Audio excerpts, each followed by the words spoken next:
Bien voilà, on voudrait souhaiter la bienvenue à tout le monde, à chacun. Merci d'être venu. On a devant nous ce soir et demain soir un très très beau thème, le royaume des cieux et l'assemblée du Dieu vivant.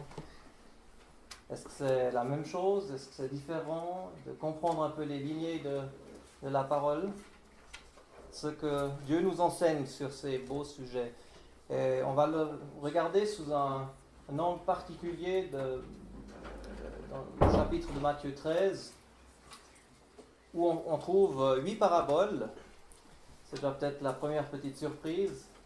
On entend souvent parler des 7 paraboles de Matthieu 13. On va découvrir qu'il y en a en fait 8. Et puis ça va nous aider aussi de bien comprendre la structure de ce chapitre. Et aussi essayer de le situer dans le ministère du Seigneur, ce qu'il veut nous enseigner, nous aussi aujourd'hui, comme chrétiens, croyants. Peut-être avant de lire la parole, on pourrait ensemble se remettre au Seigneur dans la prière.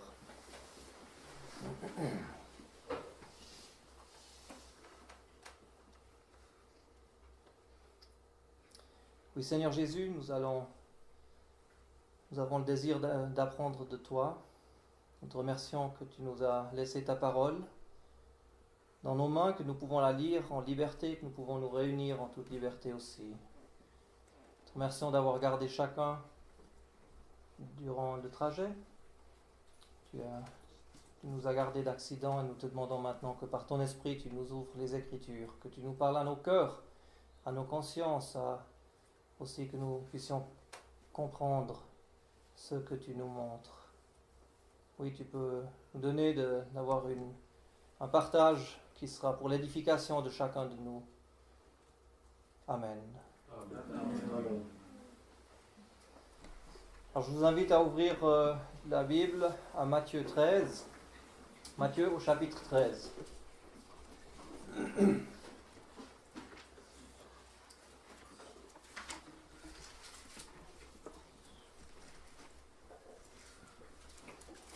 Et nous lisons à partir du verset 1. Matthieu 13, verset 1. Et en ce jour-là, Jésus étant sorti de la maison, s'assit près de la mer. Et de grandes foules étaient rassemblées auprès de lui, de sorte que, montant dans une nacelle, il s'assit, et toute la foule se tenait sur le rivage. Et il leur dit beaucoup de choses par des paraboles, disant, « Voici un semeur sorti pour semer. Et comme il semait, quelques grains tombèrent le long du chemin, et les oiseaux vinrent et les dévorèrent. Et d'autres tombèrent sur les endroits rocailleux, où il n'avait pas beaucoup de terre. Et aussitôt ils levèrent, parce qu'ils n'avaient pas une terre profonde. Et le soleil s'étant levé, ils furent brûlés, et parce qu'ils n'avaient pas de racines, ils séchèrent. Et d'autres tombèrent entre les épines, et les épines montèrent et les étouffèrent.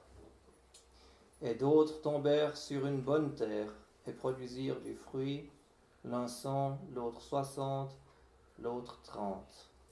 Qui a des oreilles pour entendre, qu'il entende. On continue au verset 18.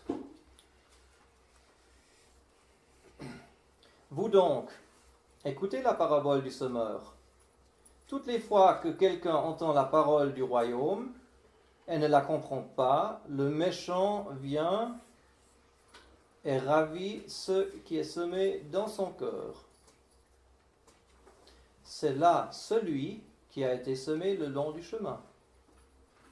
Et celui qui a été semé sur l'endroit rocailleux, c'est lui qui entend la parole et qui la reçoit aussitôt avec joie. Et il n'a pas de racine en lui-même, mais n'est que pour un temps. Et quand la tribulation ou la persécution survient à cause de la parole, il est aussitôt scandalisé.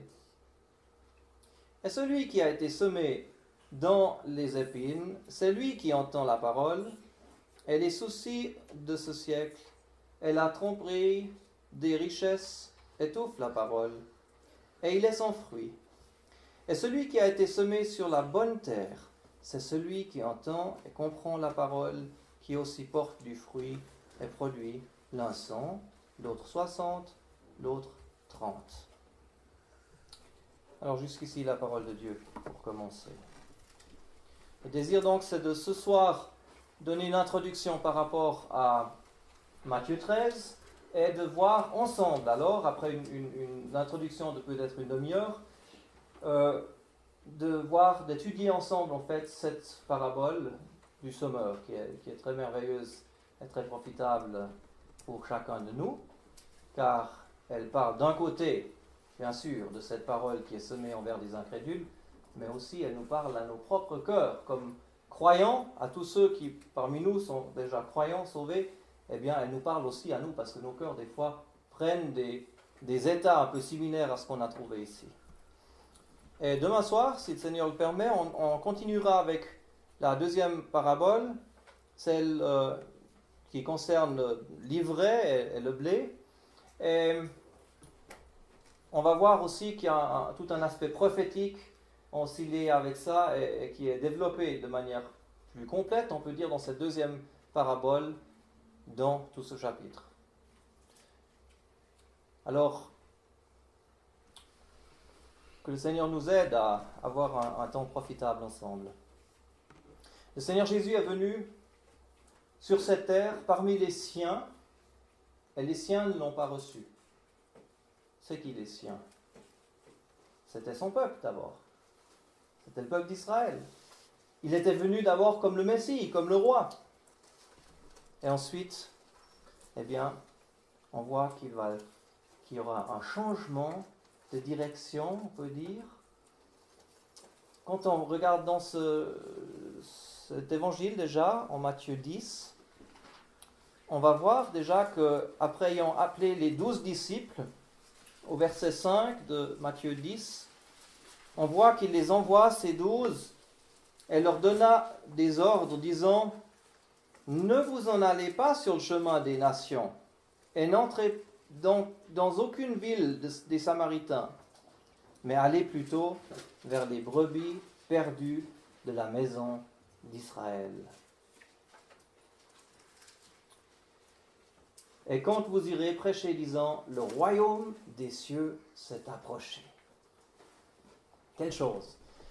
Eh bien, je ne sais pas qui d'entre nous est juif d'origine, ou de descendance d'une tribu d'Israël. En tout cas, pas moi. Et je crois la plupart, je vois aucune main se lever ici. Donc nous, on fait tous partie des nations, chacun de nous.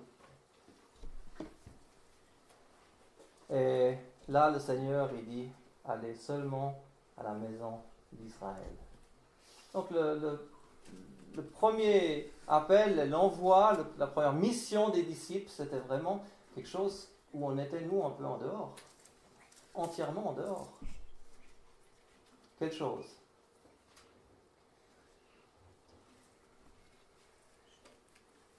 Et c'est au chapitre 12, alors, qu'on voit alors que le Seigneur faisait tous ces miracles parmi son peuple, et il avait même rendu la vue à quelqu'un qui était aveugle, et muet, il est dit. Il est dit au verset 22, par exemple, alors il lui fut amené un démoniaque aveugle et muet, et il le guérit. C'est sensationnel. Aveugle et muet, on ne peut pas imaginer pire. Si on est aveugle, puis on peut encore entendre, c'est quelque chose. Si on n'entend pas, mais on peut voir, eh bien c'est aussi quelque chose. Paraît-il que c'est pire dans un sens, parce qu'on capte beaucoup par les oreilles. Mais le signe du Messie allait être le fait, première chose qu'il a dit, c'est qu'il allait ouvrir les yeux aux aveugles. Et sans faire erreur, est-ce que dans l'Ancien Testament, on voit qu'un seul aveugle aurait été guéri de cette manière, si je ne m'abuse. On voit des résurrections, mais on ne voit pas un aveugle à qui redonner la vue. Je ne suis pas tout à fait sûr, mais je crois que c'est ça. Et qu'on peut dire que c'était le signe miracle qui était réservé au Messie. Parce que quand Jean était à la prison, eh bien, pour l'encourager, qu'est-ce qu'il lui a dit en premier? Les aveugles recouvrent la vue. C'était le signe principal, et le signe qui pouvait être une indication claire pour Jean, le baptiseur, que voilà, le Messie était bien là, c'était bien le Seigneur Jésus, celui qu'il avait annoncé avec tant d'hardiesse, et où il avait été maintenant déçu le fait qu'il était tout d'un coup emprisonné. Mais alors ici, justement, avec cet aveugle et muet, quelle chose de voir ici comment ça se passe. Il le guérit, de sorte que l'homme aveugle et muet parlait et voyait. Et toutes les foules étaient hors d'elle et disaient, celui-ci serait-il le fils de David? Vous voyez, c'est ça. Ils se rendaient compte, ils se disent, mais est-ce que c'est le Christ? Est-ce que c'est pas le Messie? Est-ce que c'est pas lui? Et on peut dire, ils étaient à deux doigts de comprendre.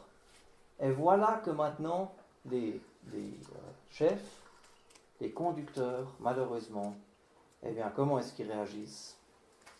Remplis d'envie et d'orgueil, mais de jalousie, même que ce n'est pas dit expressivement ici, mais on le voit souvent, au verset 24, « Mais les pharisiens, ayant entendu cela dire, celui-ci ne chasse les démons que par Belzébub, chef des démons, quel blasphème !» Et si vous regardez plus bas, il est parlé justement du blasphème contre le Saint-Esprit au verset 31. C'est le péché contre le Saint-Esprit, où il est dit, verset 32, « Quiconque aura parlé contre le Fils de l'homme, il lui sera pardonné, mais quiconque aura parlé contre l'Esprit Saint, il ne lui sera pas pardonné, ni dans ce siècle, ni dans celui qui est à venir. » C'est donc ce péché qui, des fois, trouble certaines âmes, qui se disent, mais est-ce que je n'ai pas commis ce péché contre le Saint-Esprit? Et des fois aussi, dans certains mouvements, il y a beaucoup de pression qui est développée avec cela, parce que de ne pas vouloir reconnaître certaines choses qui se font, et où on aurait peur alors, si on met en doute que ça pourrait être fait peut-être par une autre source que le Saint-Esprit, qu'on a alors tout d'un coup le souci, est-ce que je n'ai pas commis, ou est-ce que je ne suis pas dans le danger de commettre le péché contre le Saint-Esprit? Alors, on peut déjà voir dans ce contexte que ce péché contre le Saint-Esprit, qui était impardonnable, est une chose uniquement possible dans ce cadre-là. C'est quand le Fils de Dieu est sur la terre, et quand lui, étant rempli, plein de Saint-Esprit, et opérant ces miracles, eh bien, quand il est là, et quand on parle d'une telle chose, et on dit que la force par laquelle il le fait, c'est par le chef des démons qu'il a accompli ça, c'était ça le blasphème contre le Saint-Esprit. Aujourd'hui, le Fils de Dieu n'est plus sur la terre, on n'est plus dans cette situation, donc le péché contre le Saint-Esprit n'est ainsi pas possible. Il n'y a aucun péché qu'on pourrait commettre que le Seigneur Jésus ne pourrait pas nous pardonner. Mais bien sûr, on va en tout cas se laisser garder de toute forme de blasphème, bien sûr. Mais c'est juste pour clarifier cette chose dans ce contexte. Maintenant, pour revenir à notre texte, ils disent cela, et ça, c'était vraiment le point où alors le roi qui était venu a été rejeté. Et dans Matthieu 13, alors, le Seigneur va commencer à révéler des choses aux foules d'une part et à ses disciples d'une autre part. Et il va commencer à exposer le mystère du royaume. Et c'est des choses qui n'étaient pas révélées sous cette forme dans tout l'Ancien Testament. Un mystère, c'est quelque chose que, même dans la prophétie de l'Ancien Testament, on ne le trouve pas directement. On a besoin de l'éclairage du Nouveau Testament pour, après, en regardant en arrière, trouver des fois des images dans l'Ancien Testament qui correspondent à cela. Et je voudrais juste alors maintenant passer un chart ici. une image qui, bien sûr, paraît maintenant compliquée, et on ne va pas aller dans les détails, mais juste pour nous rappeler un tout petit peu, je pense qu'on, peut-être, on n'est pas tous conscients que Dieu a opéré envers les hommes sous des manières différentes, on peut peut-être dire, ou en donnant des tests différents à l'homme pour montrer ce que l'homme est. Et ça commence déjà, on ne voudrait pas aller maintenant dans les détails, mais ça s'appelle des dispensations. C'est ce qu'on a ici en haut. Maintenant ici, vous avez ce charte de notre frère Jacques-André Monard, qui s'est donné beaucoup de peine pour amener un peu de structure dans tout cela, et qui a développé cette chose de manière très claire, il me semble. Mais les dispensations sont des fois, comme ici, elles sont représentées en neuf dispensations. Et il y en a d'autres qui en voient plus, il y en a d'autres qui en voient un peu moins. C'est pas si important combien de dispensations on voit. L'important, c'est de réaliser que Dieu a placé d'abord Adam sous une manière parfaite dans son jardin. Lui a donné un libre choix. Si on veut parler d'un libre choix, c'était bien Adam qui l'avait. Le libre choix. Parce que lui, il n'avait même pas encore péché, le péché n'était pas encore entré dans le monde, et ainsi, il pouvait choisir entre obéir à Dieu ou lui désobéir, avec ce seul commandement qui lui avait été donné, qu'on connaît tous. On ne va pas dans ces détails, mais une fois qu'il avait mangé du fruit, alors il avait reçu la conscience, il pouvait maintenant faire la différence entre le bien et le mal, et c'est pour ça qu'on parle aussi des fois de l'âge de la conscience. Bon, il y a eu la chute de l'homme, c'est ici le départ donc d'une deuxième dispensation. Et après, la méchanceté de l'homme se montrait de manière si terrible que Dieu a dû amener le déluge. Et une fois que Dieu a recommencé avec Noé, eh bien, on sait qu'il y a aussi eu cette dégradation une fois de plus. Les gens ne se sont pas multipliés et n'ont pas populé toute la terre entière. Et non, ils ont plutôt choisi de rester ensemble et puis de se révolter contre Dieu. On connaît l'histoire de la tour de Babel et le jugement de Dieu qui a fait que les langues sont confuses et ça nous fait beaucoup de problèmes aujourd'hui dans la communication. Mais souverainement, une fois de plus, Dieu a appelé Abraham et après lui aussi les patriarches, et il lui a donné une promesse.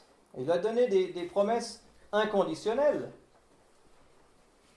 Et tout ça, c'est merveilleux de voir tout ce développement, mais on sait que tout cela a terminé quand même pour finir à travers les chemins que les descendants d'Abraham ont choisis, a terminé aussi en Égypte. D'abord par la méchanceté envers Joseph, qui a été envoyé en Égypte, et qui lui s'est retrouvé après, par la grâce de Dieu, élevé là et amenant toute sa famille là-bas. Mais on sait qu'après, il y a eu un pharaon qui ne connaissait plus Joseph et qui alors a commencé à persécuter ce peuple de Dieu. Et donc on a la nécessité d'une libération, la sortie d'Égypte et l'entrée en Canaan, bien sûr avec ce laps de temps de en tout cas 40 ans, parce qu'ils avaient aussi manqué dans le désert et ils avaient méprisé le pays. On ne peut pas aller dans les détails, mais il y a l'introduction de la royauté à un certain moment, et pour finir une décadence, une division entre le peuple, entre les 10 tribus, les 2 tribus, et deux formes de captivité, la captivité à Babylone. Et plus tard, 70 ans plus tard, le retour de la captivité d'un tout petit résidu. Un résidu qui revient sous Zérobabel, à travers Néhémie, ouais, et puis Esdras et Néhémie, voilà. Et Josué était avec Zérobabel. Voilà, merci. Ça fait le sacrificateur. Voilà, tu pensais à ce Josué. Ouais, il y avait Zérobabel et Josué, après il y avait Esdras et puis Néhémie. Et ils ont reconstruit donc l'autel, la maison de Dieu, les murailles de Jérusalem et tout cela, mais on peut quand même dire en gros, Israël était vraiment dispersé. Hein. Et, si on regarde, on arrive donc à la venue du Seigneur Jésus et son ministère sur cette terre, qui ici est vu comme, aussi comme une dispensation, une période. On a la mort et résurrection de Jésus et la descente, une fois que le Seigneur Jésus a été glorifié, qu'il a envoyé le Saint-Esprit, qui est venu habiter sur cette terre, chose merveilleuse, le Saint-Esprit sur cette terre, en nous, et dans l'assemblée aussi, hein, en plus, hein, on peut dire en plus, donc sous un aspect différent, très, très merveilleux. Et ça, c'est le début aussi de la période chrétienne. Comme c'est dit ici, j'aime bien, parce que si on mettait maintenant ici l'Église, l'époque de l'Église ou la dispensation de l'Église, c'est pas tout à fait juste dans un sens, parce que pour bien, si on comprend ce que l'Église, l'Assemblée de Dieu est, on voit bien que de simplement la mettre parmi les autres dispensations, sous un certain aspect, on pourrait dire oui, par rapport à sa responsabilité envers la terre, ce qu'on trouve en Apocalypse 2 et 3, sous les 7 épîtres qui sont adressées aux 7 assemblées d'Asie. Mais si on voit le vrai appel de l'Église, eh bien c'est quand même le fait que c'est un appel céleste. Et si c'est un appel céleste, eh bien il faut aussi graphiquement le montrer comme étant séparé. On montrera ça encore sur les prochains graphiques qu'on a. Alors, cette période chrétienne se termine par l'enlèvement de l'Église, quand le Seigneur Jésus va venir pour les siens, pour nous prendre, pour être avec lui, mais pas encore pour régner tout de suite sur la terre. Parce que d'abord, il doit amener des jugements sur cette terre durant un laps de temps de 7 ans, 2 fois 3 ans et demi, ce qui est appelé les tribulations. Et après, à la fin,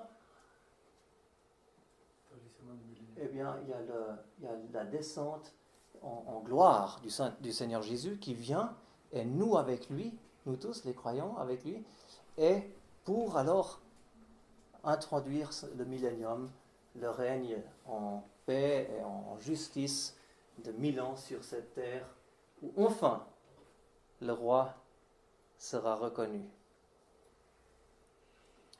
Alors vous voyez déjà que si je dis le roi sera reconnu, est-ce qu'il est notre roi? Il y a des lignées différentes. Il n'est pas le roi de l'assemblée. Il est la tête du corps. Il est l'époux de l'épouse. Il est le fils sur sa maison. Hein, il est le Seigneur, si on veut. Il est celui qui a tous les droits. Mais, quand on parle, il est notre Seigneur aussi, d'accord? Mais de dire qu'il est notre roi, ça ne correspond pas à la relation que nous, on a en tant que membre du corps de Christ ou de l'Assemblée. D'accord? Et c'est pour ça qu'une des questions qu'on a mis dans l'invitation, est-ce que tout croyant chrétien est aussi un disciple? Est-ce que tout disciple est aussi un croyant? On voit, c'est des lignées déjà un peu différentes. On y reviendra. Par rapport au peuple d'Israël, ils ont été le peuple de Dieu un bon moment, on peut dire dès qu'ils avaient été rachetés et sauvés de l'Égypte, et que Dieu avait appelé un peuple pour son nom qui allait lui l'adorer, justement dans le désert et à travers le tabernacle et plus tard le temple, eh bien c'était le peuple de Dieu. Mais une fois qu'ils se sont montrés si constamment infidèles envers Dieu et qu'ils se sont tournés je ne sais pas combien de fois envers les idoles, c'est une chose terrible. Alors quand la patience de Dieu est arrivée à un moment où il a dû décider, eh bien maintenant Israël c'est plus ami. Ami c'est un mot qui veut dire mon peuple, mais maintenant Israël sera l'O-ami, comme on voit ici à partir de la captivité à Babylone. Et Israël est l'O-ami, pas mon peuple, encore aujourd'hui. Cela continue jusque dans le temps de jugement, dans les tribulations. Donc il faut bien comprendre qu'aujourd'hui, s'il y en a qui voudraient tellement souligner qu'Israël c'est quand même le peuple terrestre de Dieu, etc., c'est pas mon peuple, Dieu dit. Dieu a aujourd'hui commencé quelque chose de tout différent. Au moment où Israël devenait l'O-ami, c'est aussi le temps des nations qui a commencé. Le temps des nations, c'est plutôt le côté du gouvernement qui est touché ici. La question du gouvernement, parce qu'avant, Dieu avait gouverné directement à travers le peuple d'Israël sur cette terre. Il avait pris son trône entre les chérubins. Il était là, présent parmi son peuple, dans le tabernacle. Et il régnait à travers cela, à travers Moïse, à travers le peuple, envers les autres nations. Et si quelqu'un des autres nations voulait être sauvé d'une manière ou d'une autre, eh bien, il fallait bien qu'il vienne sous cette autorité et sous cette bénédiction. Par contre, une fois que Dieu a dû rejeter son peuple, eh bien, il a aussi remis le règne direct maintenant aux nations, et il règne d'une manière indirecte depuis le ciel. Et cela, alors, est aussi une chose qui reste encore jusque dans le temps des tribulations. Mais alors on voit ici qu'il est parlé de l'Église. Et ici, c'est justement ce que Dieu a commencé par la descente du Saint-Esprit, où il a alors, c'est ça le baptême du Saint-Esprit d'ailleurs, où il a baptisé en un seul corps, et ceux des Juifs, d'abord, ceux qui étaient proches, et ceux des nations, nous tous, ceux qui étaient lointains. Et il nous a tous baptisés en un seul corps, qui est l'Église, qui est le peuple de Dieu aujourd'hui. Le peuple est un peuple céleste, avec un appel céleste et une destinée, bien sûr, céleste. Voilà. Une fois que les jugements seront en plein cours, Israël sera restauré, leurs yeux seront ouverts et ils vont voir celui qu'ils ont crucifié, percé. Quel choc ça devra être pour ce peuple d'Israël. Et alors là, Israël sera restauré et ça continuera dans le millénium. Et une fois de plus, ce sera Dieu qui régnera directement à travers son peuple, le Seigneur Jésus lui-même, et toute nation sera bénie aussi à travers Israël. Quelle chose merveilleuse pour le futur. Et nous, comme Église, on aura été, comme on l'a vu ici, on aura déjà été enlevé et on régnera depuis le ciel avec le Seigneur. Mais on régnera avec lui. Et selon la fidélité qu'il aura trouvée et produit en nous durant ce temps maintenant, du temps de la grâce, il nous confiera des villes à régner pour lui et des bénédictions de ce genre-là. Ça sera quelque chose d'absolument merveilleux. Maintenant, juste par rapport au royaume des cieux, et je voudrais juste encore souligner ici, on va pas parler des alliances, mais on va quand même juste montrer ici que le royaume a commencé d'être annoncé déjà autour du moment où la royauté commençait à être instituée en Israël. Ils n'avaient pas le droit avant. Mais tout d'un coup, il y a cette notion d'un roi qui doit venir et tout, et il y a une lignée de royauté qui va commencer. Et le roi, selon le cœur du peuple, était d'abord Saül. Le roi, selon le cœur de Dieu, était David. Et le vrai David est donc préfiguré, donc Jésus, le vrai David, est préfiguré par ce roi, selon le cœur de Dieu, Et on voit alors que le royaume est déjà toujours annoncé, aussi déjà par des prophètes et dans l'Ancien Testament. Il a annoncé qu'il allait venir. Après, il y a la venue du Seigneur Jésus. Voilà, le roi est là. Et à partir de là, eh bien, le royaume des cieux est prêché, ou le royaume de Dieu. Je fais maintenant pas beaucoup de distinction entre le royaume de Dieu et le royaume des cieux. On pourra l'élaborer un peu peut-être plus tard, si on veut. Et on verra que le royaume prend alors, une fois le roi rejeté et crucifié et ressuscité, on voit que ce royaume prend une forme mystérieuse. C'est ça le mystère, on y reviendra. Et ça correspond un peu au temps de l'Église, mais ça va un peu plus loin au niveau du temps que l'Église même. Ça supersède, on peut dire, le temps de l'Église, parce que ça ne s'arrête pas avec l'enlèvement de l'Église. L'Église, la période de l'Église, si on veut, ça s'arrête avec l'enlèvement de l'Église, où l'Esprit Saint d'ailleurs aussi est retiré, retourne au ciel, pour alors agir à partir de là, de nouveau, d'une manière plutôt similaire à l'Ancien Testament. Mais le royaume des cieux en mystère restera, continue un peu plus longtemps, après l'enlèvement encore, et c'est après le royaume établi en gloire qu'on le trouvera alors vraiment dans le millénium. Voilà. On passe juste à une prochaine représentation qui est malheureusement en anglais, mais je vais juste résumer en fait ce que je viens de dire déjà. C'est donc ici, si vous voulez, on commence avec Jean le Baptiseur et on termine avec la fin du millénium. C'est un peu ça la période de temps qu'on a maintenant ici devant nous. Alors Jean le Baptiseur, il annonçait le roi qui vient. C'est donc avec l'évangile du royaume. Il a annoncé l'évangile du royaume.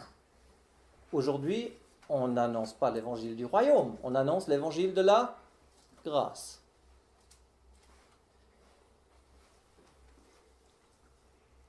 L'évangile du royaume annonce qu'il y aura un royaume et puis qu'il y aura le roi qui va bientôt venir pour instituer ce royaume. L'évangile de la grâce, qu'est-ce qu'il nous annonce? Il nous annonce que aussi on a besoin de se repentir, mais pas envers un roi, mais envers celui qui est mort pour nous, qui est ressuscité et qui veut devenir notre sauveur et Seigneur, et qui est aussi la tête de son corps, qui est l'époux de son épouse, l'assemblée, qui veut nous introduire dans tout cela. Ensuite, alors, on voit que le roi est venu. J'ai lu avec vous qu'il a choisi les 12 disciples. On voit en Matthieu 12, 24 que le roi a été rejeté. Après son merveilleux discours en Matthieu 5 à 7, merveilleux discours sur la montagne des Oliviers, et où il a, dans un sens, donné déjà tout ce qui caractériserait le royaume de Dieu, le millénium qu'il allait instituer.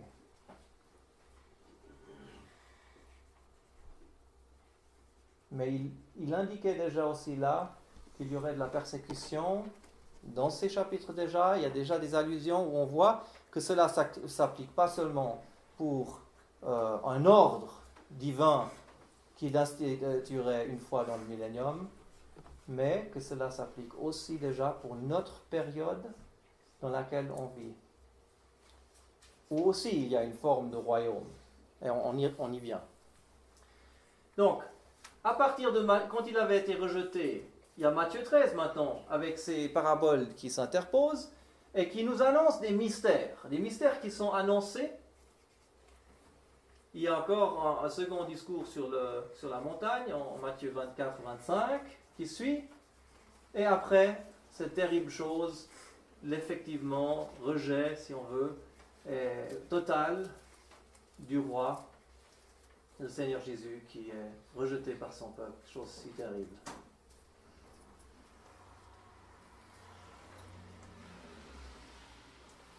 Du moment que cela s'est passé, cette crucifixion, on pouvait croire que l'ennemi avait gagné.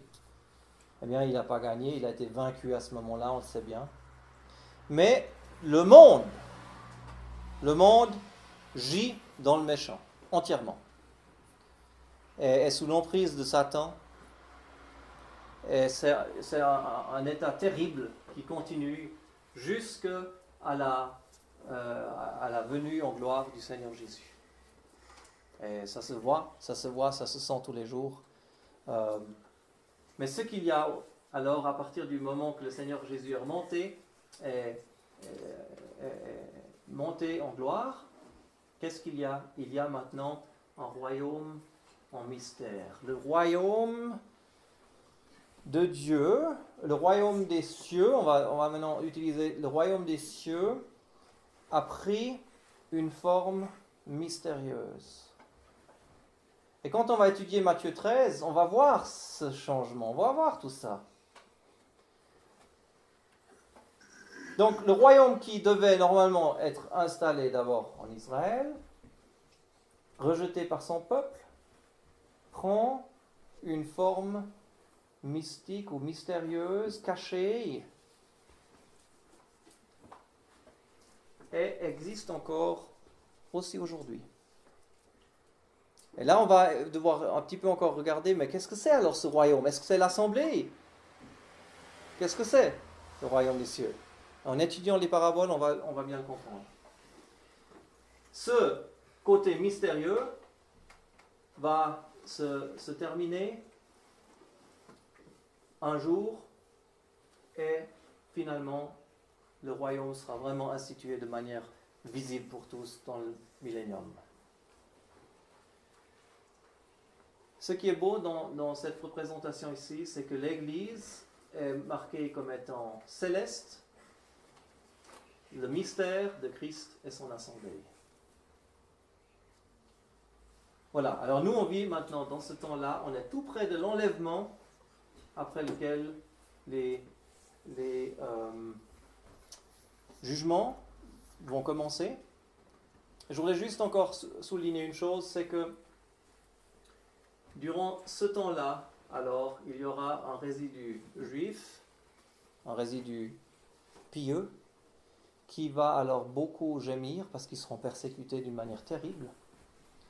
Et c'est de eux qu'on lit beaucoup de sentiments dans les psaumes, ces psaumes qui crient pour la vengeance, etc., qui n'ont pas ce caractère chrétien que nous on a aujourd'hui. On ne crie pas à la vengeance par rapport à nos ennemis. On se remet à celui qui juge justement, oui. Et on donne aussi lieu à la colère de Dieu. Mais on laisse la place à Dieu. On fait place à la colère que lui peut. On ne demande pas la vengeance comme les expressions qu'on trouve dans les psaumes, qui alors sont vraiment des expressions de ce résidu juif. Et c'est là aussi que l'évangile du royaume sera de nouveau annoncé similairement à ce que Jean le Baptiseur avait déjà aussi annoncé lui. Ça sera la fin, donc, pour l'annonce de l'évangile de la grâce, ce que nous avons encore le privilège à faire, vu que nous vivons encore dans ce temps de grâce qui se terminera avec l'enlèvement de l'Église.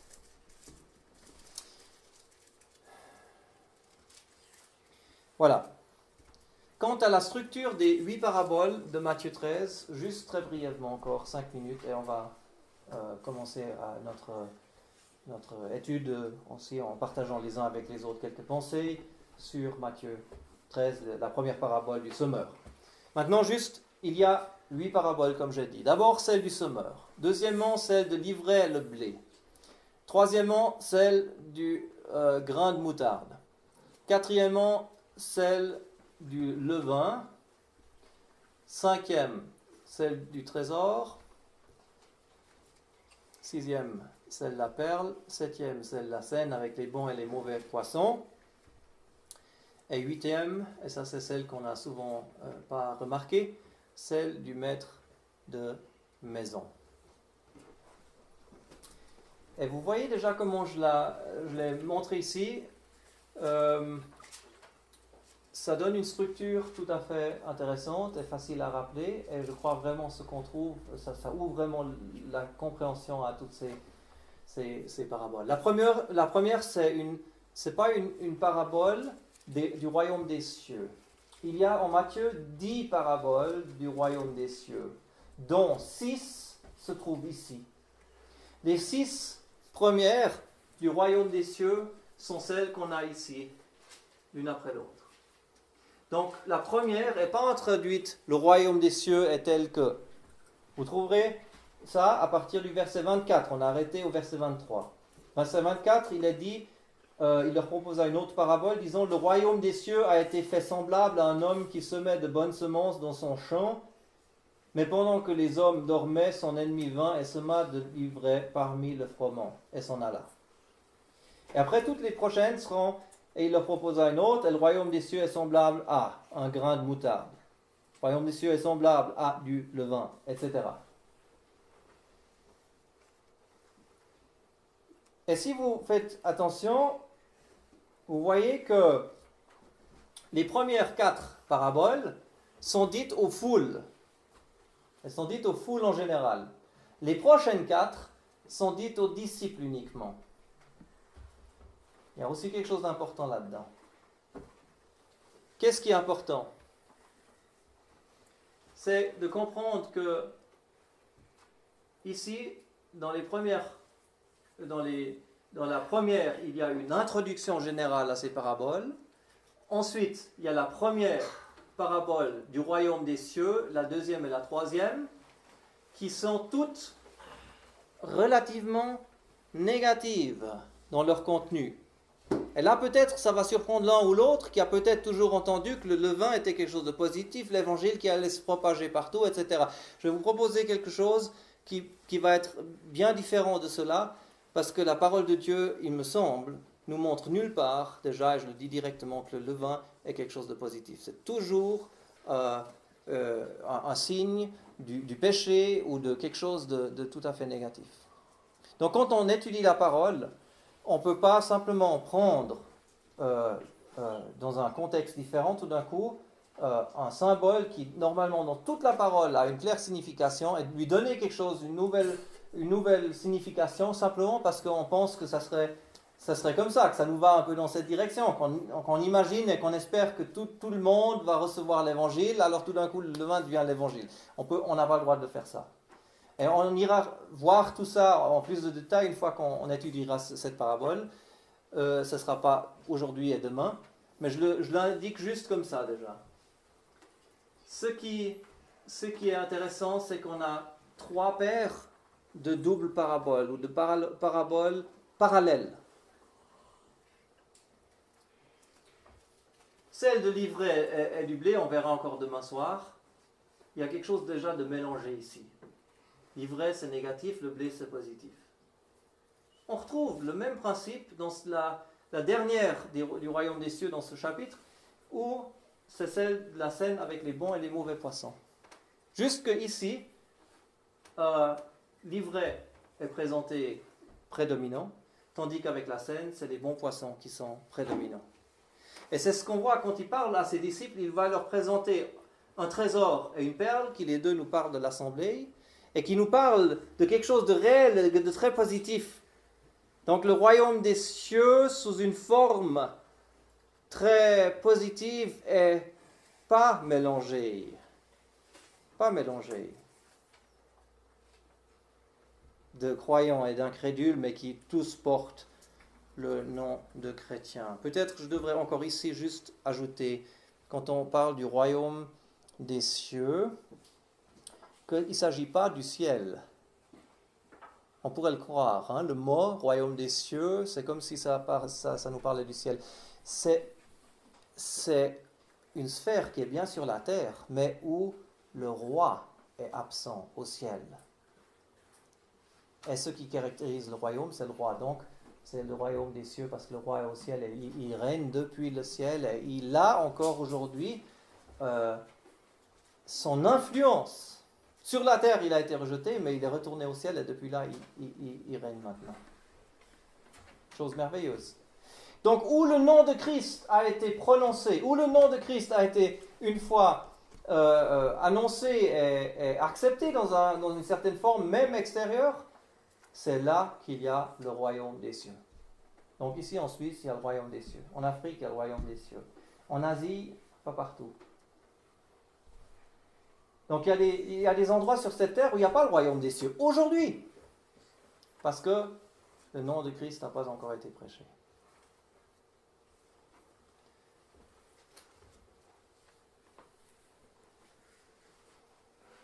La dernière parabole, alors, est une qui résume un peu le tout. Donc, on a une parabole introductrice, une parabole résumante.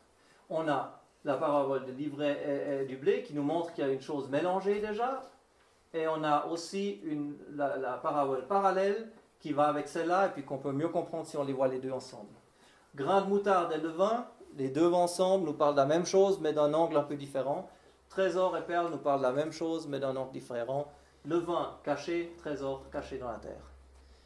Ici, on a la coupure, ça fait comme un miroir. Si on a ça une fois dans la tête, on arrive beaucoup mieux à comprendre le contenu de ces paraboles et ce qu'elles veulent nous dire. Encore une dernière remarque, une parabole veut toujours nous dire une pensée principale. Il ne faut pas toujours essayer d'interpréter chaque tout petit détail jusqu'au dernier bout.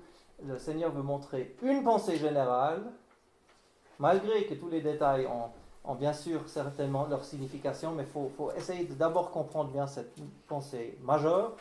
Et dans celle du semeur, la pensée majeure, eh bien, c'est le fait de porter du fruit. La question de porter du fruit, la responsabilité de porter du fruit. Et on a ici, pour y venir maintenant, on a ici alors le semeur qui est bien sûr le Seigneur Jésus. On ne le sait pas de cette parabole, mais d'une autre.